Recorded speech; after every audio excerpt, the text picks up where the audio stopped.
நாட்டுக்கோழி அறுத்தது தான். நாட்டுக்கோழி வந்து பீஸாக பாருங்கள், லெக் பீஸு கால் எல்லாமே இவ்வளோ பெருசு போட்டுட்டோம் நாங்கள். நாட்டுக்கோழி வச்சாவே டேஸ்ட்டு தான். பார்த்திங்கன்னா எண்ணெயில் தாளித்து கருவேப்பிலை போட்டு கடுகு போட்டு உப்பு கல் உப்பு போட்டிருக்கேன் வேகட்டோன்ட்டு.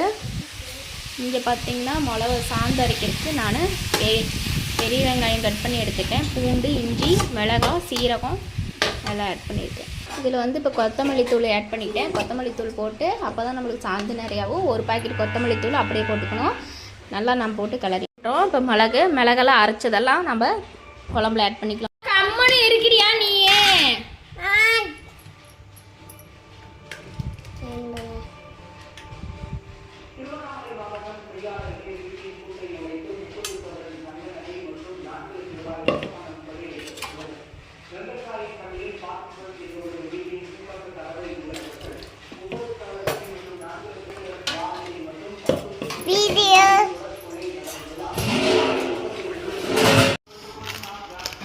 சிக்கன் மசாலா ஆட் பண்ணிக்கலாம்.